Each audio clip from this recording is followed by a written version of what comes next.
সন্ত্রাসের godfather mastermind Tarique Rahman. আমাদের ধৈর্যের বাঁধ ভাঙবেন না আপনারা।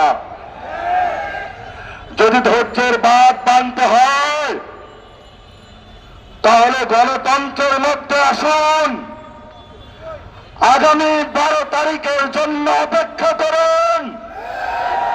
বাংলাদেশের মানুষ মুখিয়ে আছে। বাংলাদেশের মানুষ ভবিষ্যৎ হোক নিরাপদ, বিনিয়োগ হোক বিশ্বস্ত, আর আমার পছন্দ সল্ট বে। ওয়েলকাম টু সল্ট বে।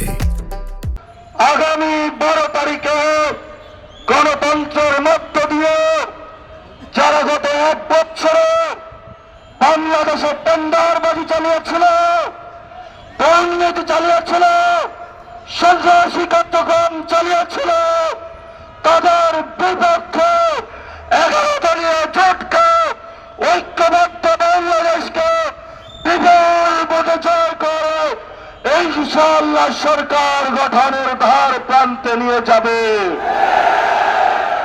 তোমাদেরকে আমরা সেদিন বিচারের মুখোমুখি করব। প্রতিটি লাশের হিসাব নেব, প্রতিটি শহীদের হিসাব নিব। আমরা শহীদ হতে প্রস্তুত আছি। আমরা এক আল্লাহ ছাড়া কাউকে ভয় পাই না। আমরা আজাদির পক্ষ, তোমরা গোলামীর পক্ষ। আজাদির মিছিল চলবে চলবে। প্রিয় উপস্থিতি, আমরা সবাই আজকে হাত তুলে শপথ করি, যারা গতকালকে আমাদের ভাইকে শহীদ করেছে, আমরা আমাদের ভাইয়ের শপথ করে বলছি, আমরা আগামী 12 তারিখে ব্যালটের মাধ্যমে প্রতিশোধ নেব ইনশাআল্লাহ। প্রিয় বাংলাদেশ, যারা সন্ত্রাস করে, যারা দুর্নীতি করে, যারা টেন্ডার করে, আপনারা তাদেরকে বয়কট করুন, গণভোটে হাকে জয়যুক্ত করুন। এই সন্ত্রাসের godfather mastermind Tarique Rahman আপনাকে হুঁশিয়ার করে দিতে চাচ্ছে। জিয়াউর রহমান গণতন্ত্রের পক্ষে ছিলেন, খালেদা জিয়া বাসার সামনে বালুর ট্রাক ছিল, 1 সেকেন্ডের জন্য দাঁড়াইতে পারেন নাই। জনগণ আপনাদেরকে মুক্ত করে দিয়েছে, অকৃতজ্ঞ হবেন না।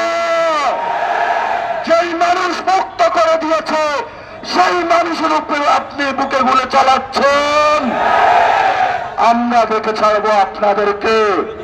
সাহস থাকলে আসুন, ব্যালটের মাধ্যমে আমরা আপনাদেরকে কত পাঠা হয়েছে বুকে দেখে নিব। 12 তারিখ বাংলাদেশের জয় হবে। সন্ত্রাসকে না বলুন, টেন্ডারবাজকে না বলুন, দুর্নীতিকে না বলুন, দখলদারিত্বকে না বলুন। এই তারেক রহমান এবং তার পিছনে যে 300 গডফাদার আছে, যারা 300 আসনে রয়েছে, এদেরকে না বলুন।